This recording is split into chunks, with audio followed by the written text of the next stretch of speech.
Well, you're all very welcome to the Eddie Walsh podcast, which is presented by myself, Brendan O'Hara, with a special guest, Eddie, where we look at the whole subject of coaching, especially coaching in business, and what makes a good coach great and how a coach attitude to business can get the very best out of you. I'm delighted to be joined today by a number of good business leaders as well. We've got Shane McShea from the Fitness Society. We've got Pat Flynn, who's also a podcaster, and we'll be chatting to later on.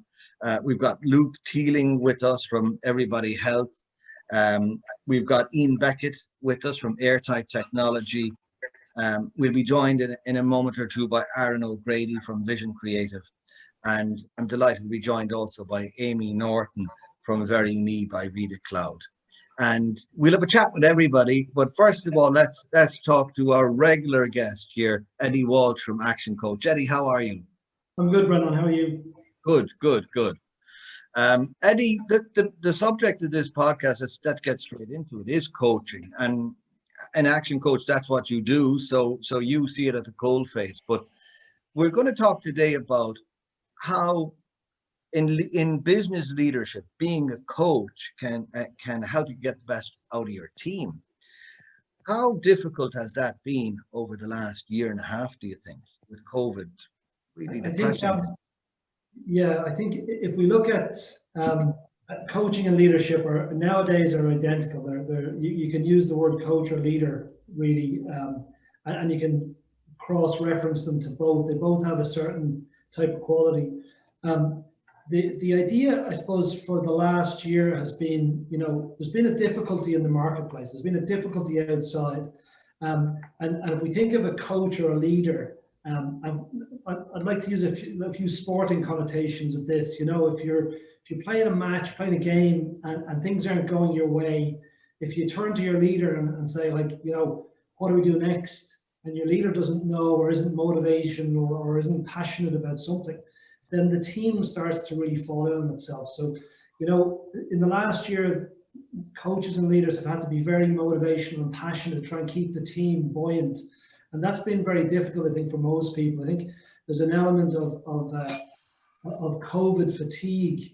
And I noticed it among my clients, especially in February this year, especially the ones that were in retail, where traditionally you had a massive December and everybody was rushing around, and then January sort of just slowed down, but not in retail, in the food sector. It ramped up again, it continues to ramp up, but there's a lot of this sense of, how can we keep going at this in one sense? And then also on the other side of the coin is the businesses that were very slow or stopped. How does the leader or coach manage those things? How does he or she make sure that the business survives and take on all the people back, if you like? And I think there's a couple of qualities that I've been thinking about for the last while about this podcast, about what makes a good leader or coach. And you guys can add into this, but I've got about 6 things that I think is relevant. So the first thing is knowledge for a coach or a leader. Knowledge, and it is knowledge of the sport, if you like, or the marketplace or the business. And it's not necessarily knowledge of the specific business that they're in. So in other words, it's not knowledge of the fitness industry, or it's not knowledge of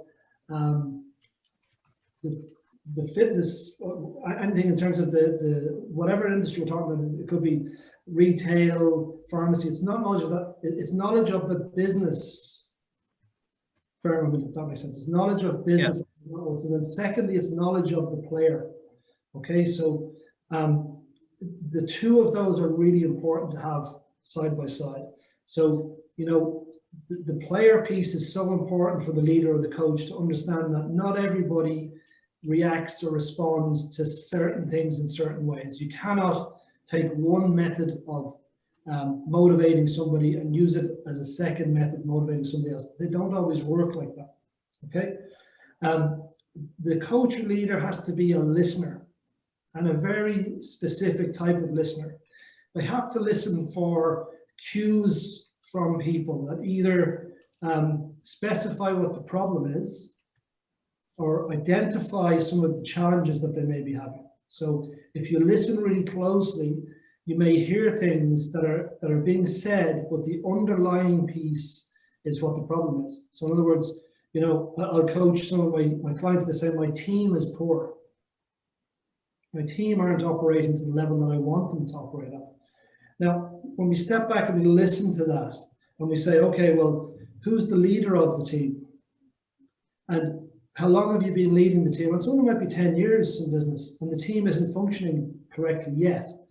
The listening coach knows that it's not the team. It's the leader needs some work to be able to manage or run the team. Integrity.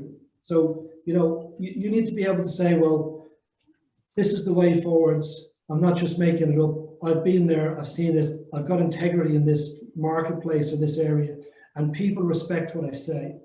Okay? Passion and motivation. Again, I said 6, but passion and motivation they can probably be the same word if you like. But with passion in terms of, you know, if you think of the great coaches or the great leaders, or even in sport, is, you know, even in their later stages, very passionate about making it better, very passionate about bringing people along. If you see, you know, like people like Alex Ferguson, very retired very late, still very passionate about driving Manchester United to victory. You know, you'd imagine that as you got older, you'd probably just want to tone it down a bit, but you know, there's a lot of passion in there. And there's also then this idea of the motivation piece of a good coach or a good leader, is that people want to be motivated. They like it, they enjoy it. They may not like the version of motivation which they get, and they may like the version of motivation which they get. So that's what I was talking about with the player there, is if you can connect the motivating piece to the player, you'll get great results, okay? Now, the knowledge piece and the motivation piece come really close together here, because you can motivate someone in the wrong direction very quickly. And it can be a dramatically bad effect in terms of, I'm really highly engaged in doing this thing now, but it's the wrong thing for them. But they believe in you as the coach, so they're going to be willing to do it. Okay, so that's a really important part of that. And that's the sort of, I suppose, what a good coach is. And again, trying to use those things over the past year has been sort of difficult in some ways. Like the passion and motivation piece as well for coaches and for leaders, that's been hard for people to do. Yeah, and I gather from the work you do, Eddie, you would do coaching to a lot of business leaders themselves. Have you seen, how does that work? Is it on a one-to-one basis that they join you, or is it group coaching, or how does it work? Typically it's one-to-one, yeah. So they have very specific areas to work on. Areas. So you would see from their point of view over the last year, we'll say, probably motivation dropping in some areas, passion maybe ebbing and flowing. Would that be correct? And how did you deal with that, let's say, and coaching them? Well, you know, some of the guys that I'd coach, you know, one of the things that was really important, I suppose, to see off in some ways was the wait and see approach, which people were, you know, I'll just wait and see what happens. That is a terrible way of running any business, running your life, doing anything, is waiting and seeing. Because what I found is if you start that process, it's very difficult to end it, because there's always another, well, I'll just wait till see what happens next month. Rather than actually focusing on a positive thing or something that you can actually make change in. And there's a really important concept in the coaching analogy here, is that what you see as your locus of control. So in other words, the things that you can control. Okay, there are things that outside of your control, like COVID and Corona and all of that stuff. But there are certain things that you can control, and it's called that locus of control, that you can really specifically focus on and make some form of forward motion or positive progression. Okay. Listen, that's very interesting. Okay, so we've spoken to Eddie, who really, we're going to call you the expert coach, the coach's coach. But I want to go to the cold face now of people who are coaching people and coaching themselves and moving their business on and all of that, and see just what's happening on the cold face. And let's start to Shane McShea of the Fitness Society. Tell us about your business, Shane, and yourself, and challenge over the last year. Yeah, what we do is we would do personal training, semi-private personal training, and small group coaching. So like obviously the challenge over the last year has been that we haven't been able to get people into the gym in person to do it. Now for us, we've been very lucky that we had a very good community within the gym, and like our transition, while it wasn't easy, we were able to get probably about 70% of our customer base to come and train with us on Zoom. So from that point of view, you know, like things that we would have done in the past, we just moved it all onto the Zoom platform where we did the classes, and we got plenty of body weight options to do with people. But then on top of that, we did our best to keep the community side of things going, where, you know, like things like bacon nights or table quizzes, like things probably 90% of businesses have done in some level. You know, we were able to continue and just get people involved as much as we could that way as well. Okay. So in many ways, you had three strands of coaching. You were coaching your customers by virtue of the fact that they're looking for fitness coaching and motivation, all the rest of it. I'm sure you're coaching your team, your employee, your staff, and then you've got coaching for yourself in a way to get over that. How did you manage all of that? Yeah, well, like ultimately, and I suppose the way, or like our goal is to help people get fitter, healthier, stronger, and like in a fun and effective environment. So like once people were willing to buy into it, it was just a case of literally saying, right, this is the target. So like when people were jumping on Zoom sessions, they were fed up, they weren't getting to socialize, and they you know, they wanted an out. So for them, you know, like it was very important that we jumped onto the sessions, that, you know, we're in good form. We're not jumping on and being like, oh, you know, this is a mess, this is an awful situation we're all in. It was a workout, but like we were also creating a release for people who were training with us. So then from the point of view of coaching, you know, staff or trainers within that, it's a case of constantly reminding them, saying, look, this is what we're about, and just because we're not in the same physical environment as our members doesn't mean that we can't bring that to them anyway. And you know, just having meetings every week, making sure that, you know, we're still learning, we're still progressing, and enjoying the sessions, and, you know, just making sure the trainers and that are in good form themselves, and, you know, ready to go and get a shot at as well. Yeah. And what about yourself? How did you find that side of it? Actually keeping yourself focused on the business as well as everything else. How do you manage that day to day? Yeah, look, there's been some unique challenges over the last 12 months or so, but it's kind of yeah, I've you know, like I said, just kept focus on the outcome. So like any time I suppose you start thinking, oh, you know, this is getting too heavy, or this is getting too hard, looking at the end result that you want. And like we're lucky in personal training, you know, if we can go and, you know, somebody's doing a session with us and we put everything into the session with them, it gives us the chance to forget about any hassles or, you know, any stresses that we might have outside. And as a result, it's a kind of a, you know, it's a bit of a cliche, but it's a win-win, where the person's getting the best session that they can get, and, you know, we're getting a release out of any business stresses or that kind of thing as well. Great. Shane McShea of the Fitness Society, thanks very much. And we'll come back to you later on. I'll move to Ian Beckett. Ian, Eirtight Technology. Can you tell us about yourself in your business and the other aspect of your business as well, if you want to explain that? Sure, Brendan. I have a team of 4 in Ireland and a team of 80 in Bolivia.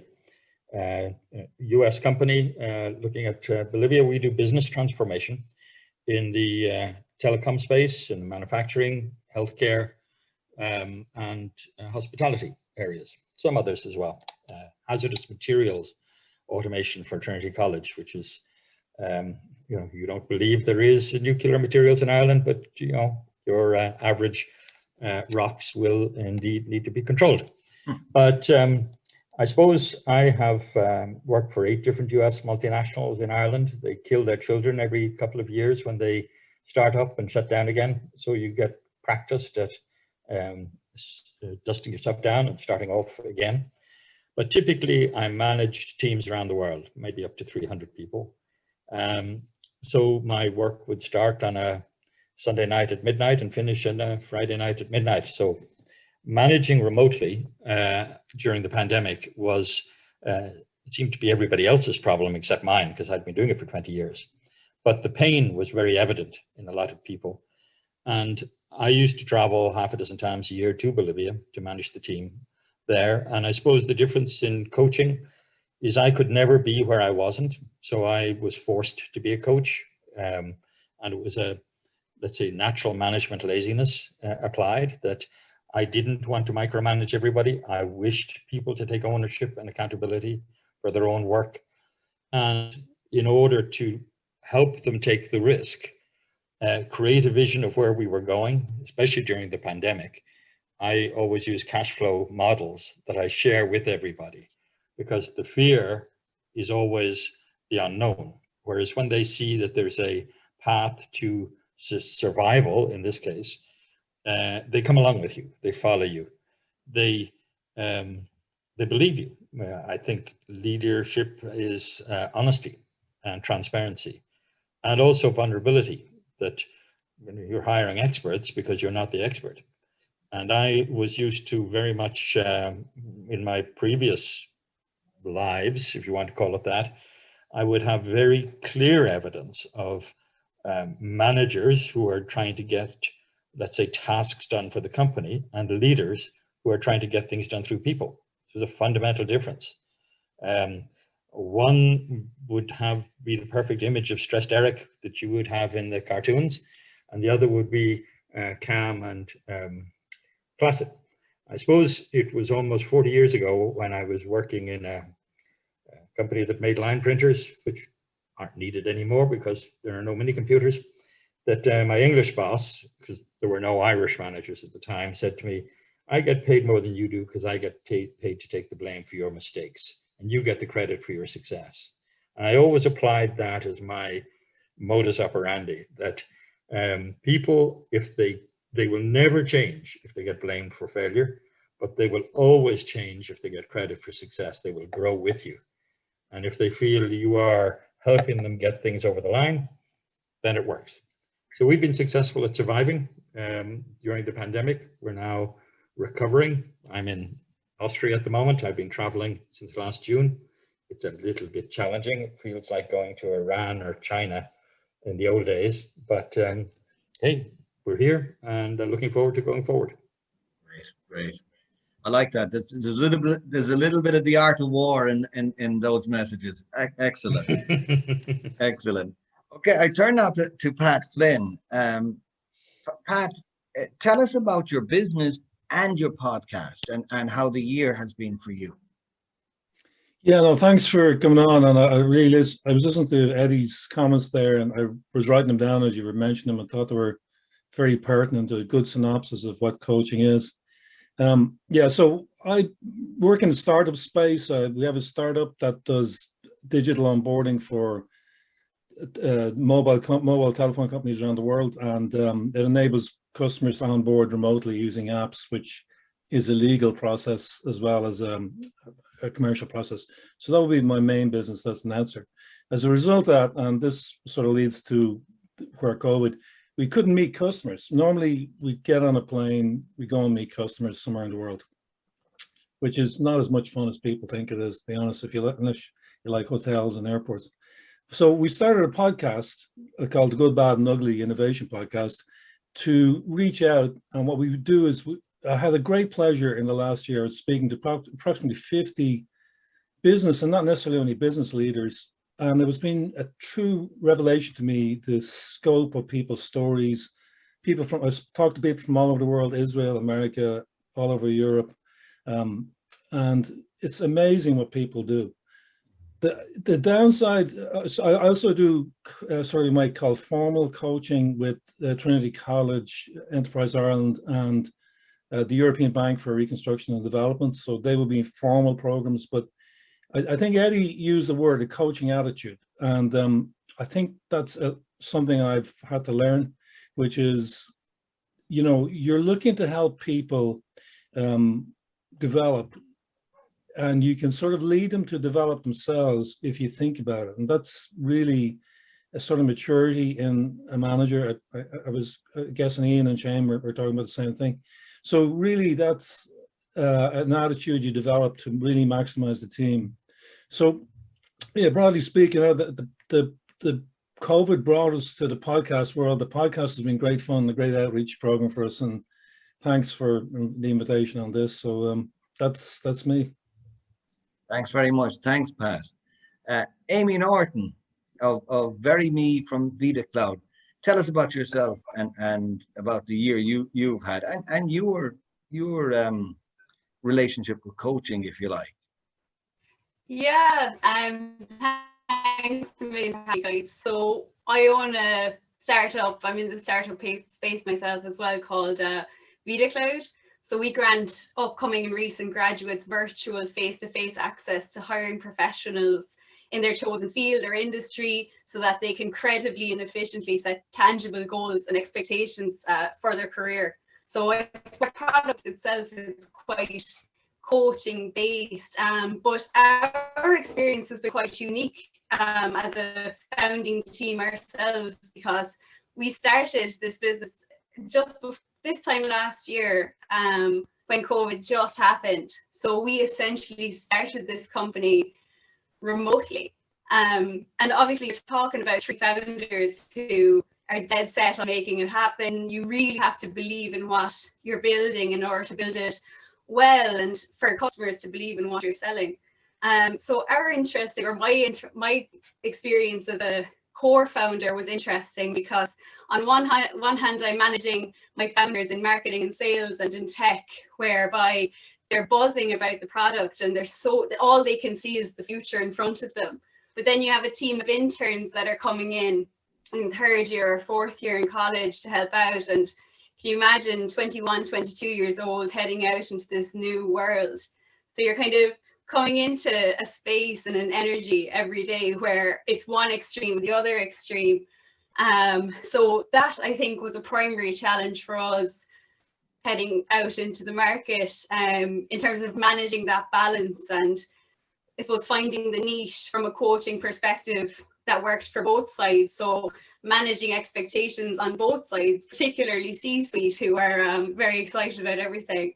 But my kind of, I suppose, leadership ethos is all, you know, coaching for growth, absolutely. Open-ended conversations, asking, you know, the right questions, and facilitating that development, you know. And it's good as well for the interns that we did have, that approach, and just them being in the same kind of environment, although virtually, with people, with 3 or 4 people who truly believed in what they were doing. They were having those experiences every single day, and those types of conversations, you know, those not conversations about what's happening now, but what could happen or what will happen. Yes, so I think that was a really, really good space for them to be in. But yeah, I'd say it's tough. I'd say it's tough for existing businesses. So I just feel very, I suppose, lucky timing wise in that sense. Yeah. Okay, great. A lot of positivity. I like that, Amy. And Aaron O'Grady of Vision Creative. How are you, Aaron?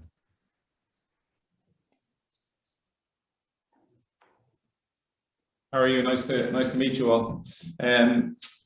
Yeah, so we are a creative studio that has 12 different divisions. We're basically a group of 45 people. We set up this hub to focus mainly on the architectural design and building community. So our core business, we would work on Google, Facebook, PayPal, MasterCard, LinkedIn, these kind of EMEA HQs here, and we would work on projects here, but also globally, because if you do a project for them here, you get to understand their brand. They might not be able to have time to explain it to another contractor in another country, and we just kind of have been rolling out these projects. So obviously when the lockdown happened, it was really, really difficult because construction shut. So, you know, we basically 45 people to try and manage. And, you know, I'd actually started a new business in March 2020 called Vision Research, with a person who's a lot of research development background. And my new retail business development manager started in March 2020. So, you know, it was challenging to say the least, with, you know, the retail side of the business gone, and the product development side was specific for construction. So I believe in terms of my approach to leadership or to coaching, you know, up until I was, you know, early 30s, I would have done, it was good, blood, guts, and glory and instinct. You know, that would, you know, and just kind of a little bit of, you know, having a good group of people around me. But a couple of things changed. I was playing a lot of rugby and learned a lot from the principles of rugby, of, you know, just how to approach things strategically, organizational levels.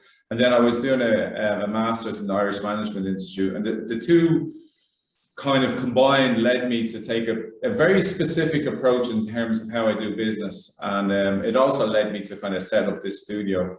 And basically the philosophy is strength through collaboration. So, you know, when you look at how rugby is played compared to a lot of other sports, you know, I played soccer and, you know, Gaelic and stuff before.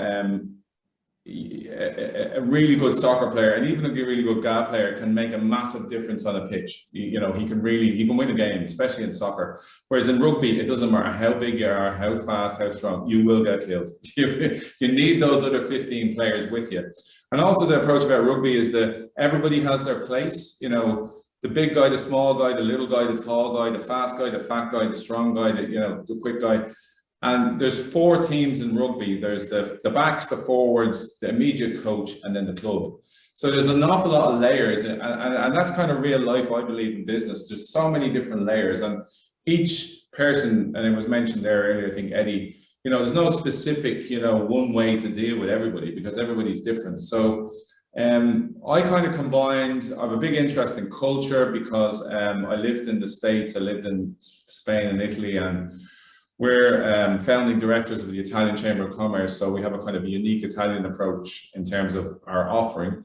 And we have 15 nationalities here, so, you know, every culture is so different. So I have a big interest in organizational behavior, plus we're going into these companies like the Googles and the Facebooks and understanding their culture and then having to communicate it out. So we have to kind of get under the hood of the culture of a company to understand. So, you know, I remember a few years ago, we worked out of a pretty small place, and it was a bit naff. And, you know, one of my designers, Spanish girl, said, you know, we do all of the work for these big companies, but, you know, our place is a bit rubbish.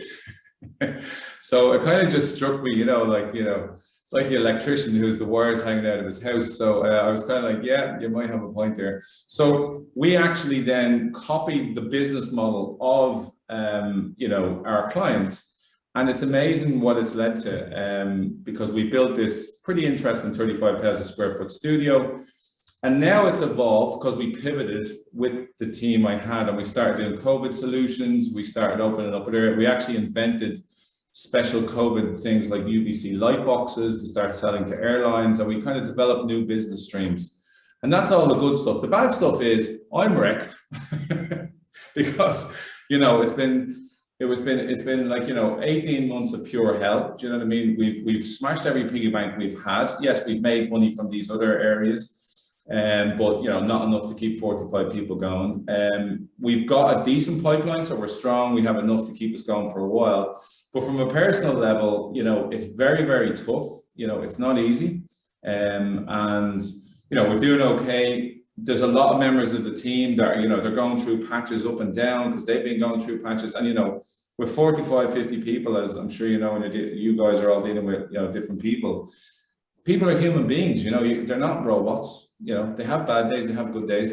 So our work is very, very pressure driven. So we're good, but we're not amazing. So my approach is, there's a little bit of rugby again, pick and go, pick and go. And you've just got to have those dirty days and dirty periods where, you know, it's not going to be amazing, but you'll get through it. And on the positives, I'll just show you guys a little kind of idea of what our studio is like. So it's quite a interesting place, and we've brought in all these interns now. I think we're talking about interns there, and we've brought them into our studio. So these are all individual other companies that are renting out space from them, and we've now, over the lockdown, brought in 7 different universities, and they're coming into our studio and working with us. And it's brought in a lot of energy, a lot of ideas, a lot of unique kind of insights. And we've basically, coupled with all these universities, come up with solutions and new business models. So in one way we're actually doing very well, and another way it's been challenging. So that's kind of an idea of our studio. You get downstairs is residential, next floor is commercial, top floor is collaboration. So it sounds to me, Aaron, like you've had a very, very busy 18 months, and you personally have led very well. You've led very well. You've innovated. You've looked at where the dangers and the problems were. You've brought back energy. You've led very well, and you're exhausted at this stage yourself. And I'm actually only 29. I just had a hard life. But it reminds me of where does the priest go to confession? So where do you go to get your mentorship and your kind of, do you have somebody there that you kind of feed off, or how does it work for you in that space?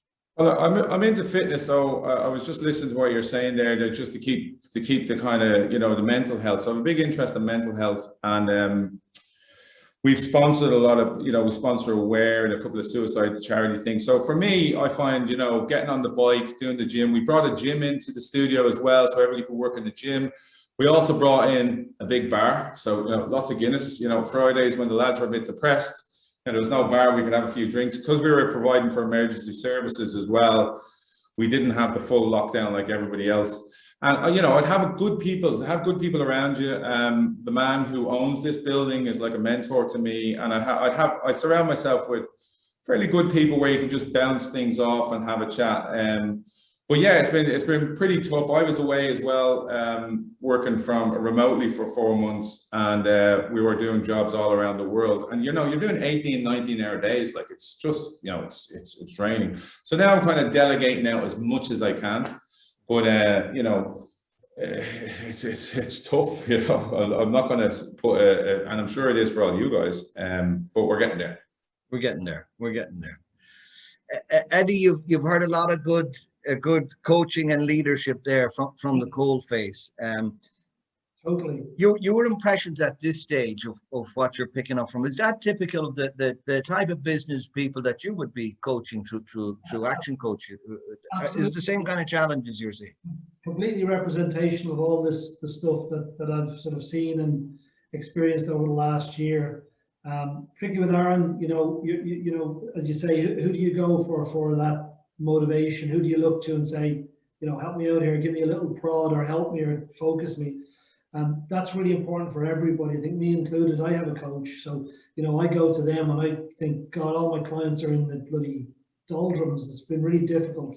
Help me refresh, help me do something, motivate. Or I don't necessarily ask them to motivate me, but I'm just saying, push the buttons. And I talked about knowing the player, push my buttons, motivate me. You know how to do this, you know the player.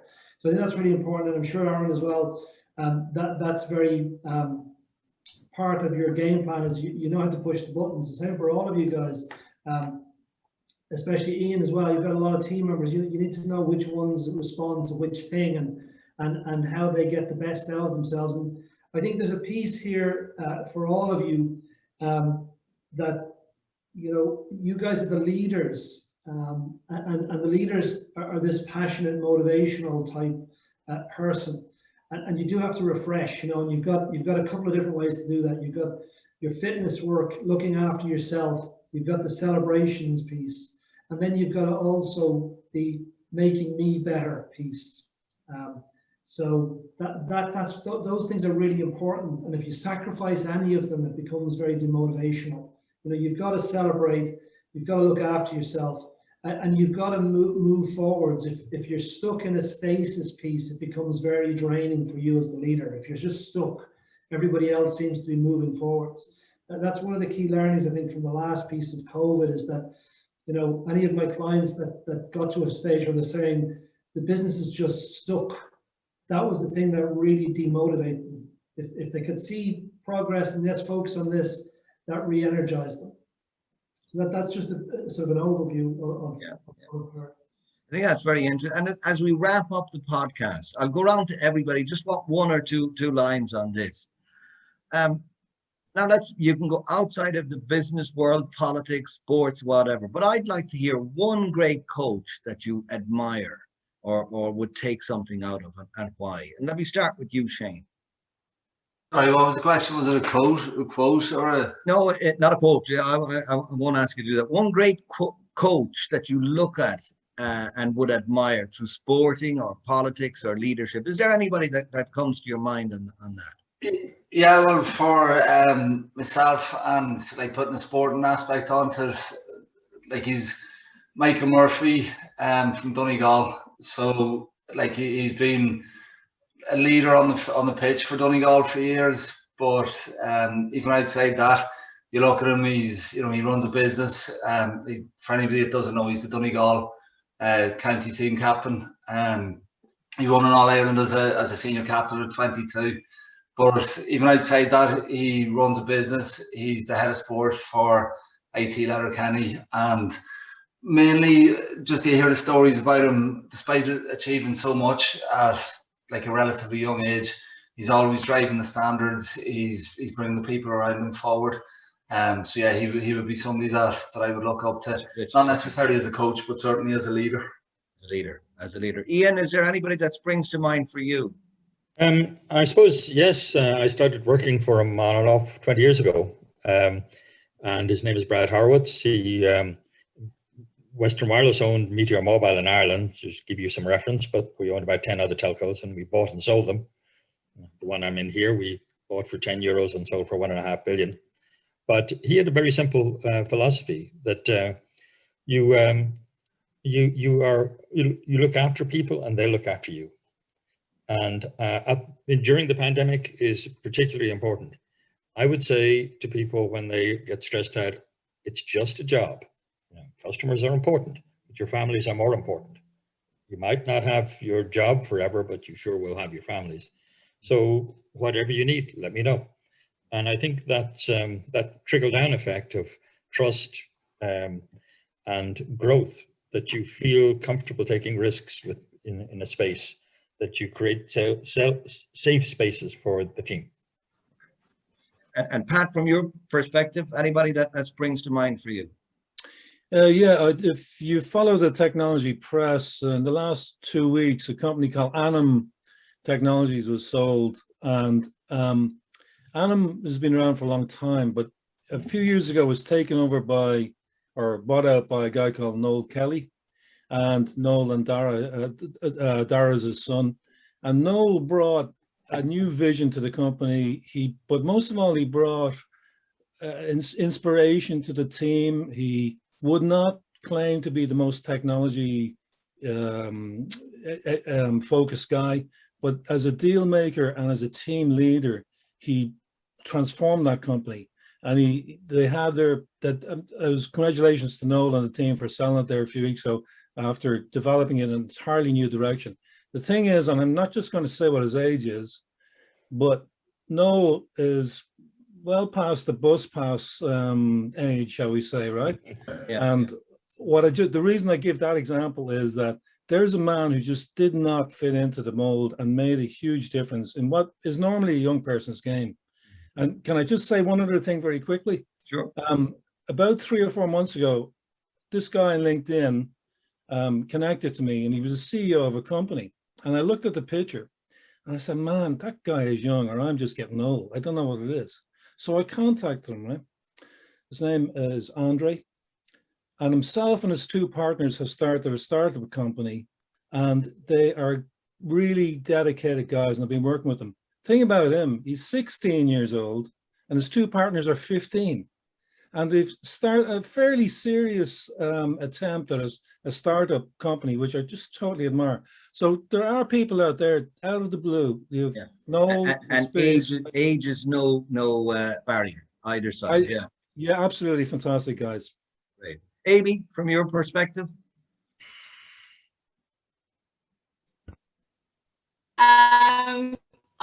From my perspective, absolutely. A woman called Andrea Wade. She is a pioneer in the tech recruitment space, and I've had the pleasure of having a bit to do with her over the last couple of months. And I can't really kind of pin it down to one specific quote or ethos, but just her way of going about things and just being so direct, so to the point. Incredible, yeah. Great. And we'll give you the last word on this, Aaron. If you can give us somebody that you'd look up to from the world of coach.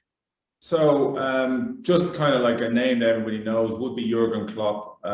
Not because I'm a Liverpool fan, but just because of the fact that he's such a positive person, great manager, quite a good strategic guy, high energy, really good focus. So, you know, but actually I came across a company recently called Horizon Therapeutics. They've just opened up their global HQ in Dublin, and set up by a guy called Tim Walbert. Wouldn't really be known, but he 10 years ago, he said it's basically an innovative biotech company that focuses on rare diseases. So he actually worked for all of the big pharma guys, Pfizer and Abbott and those guys. And he set up his own company to focus on people with rare diseases, which typically is left behind by the pharma industry because, you know, there's rare diseases, so it's lower numbers and then lower revenue in theory. And he actually suffers from a number of very serious rare diseases himself.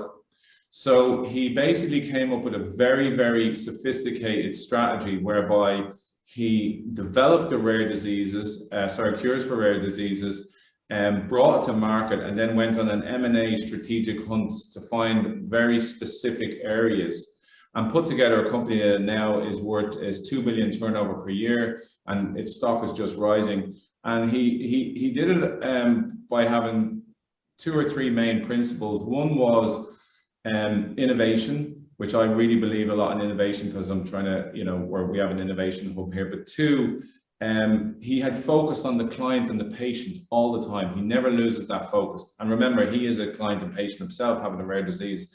And I've just seen how he focused on an area, a very niche area. He came with a vision and a mission statement. He brought everybody onto the vision and mission statement. And then he's an absolutely amazing COO, bang, bang, bang. And he's delivered a company in 2 billion in 10 years that's helping people that have very, very, very seriously sick people. And I found him very inspirational because he works with kids a lot as well, children that have special needs, and my daughter has special needs. So I kind of have an affinity with that. So so it's capitalism at its best. So Tim Walbert's Horizon Therapeutics, if you ever want to look him up. Very, very interesting. And I think a great note to finish up on today. I want to thank everybody so much. It's been a really, really interesting chat. I think, Eddie, we can say that we've got great leaders and coaches here amongst us anyway. Absolutely, 100%. Some really good stuff. Great. Listen, thank you to everybody. Shane McShea, Ian Beckett, Pat Flynn, Amy Norton, and Aaron O'Grady and Eddie Walsh. And from everybody here, join us on the next one. Thank you. Nice to meet you all. Thanks a million. Thank you. Hi, guys.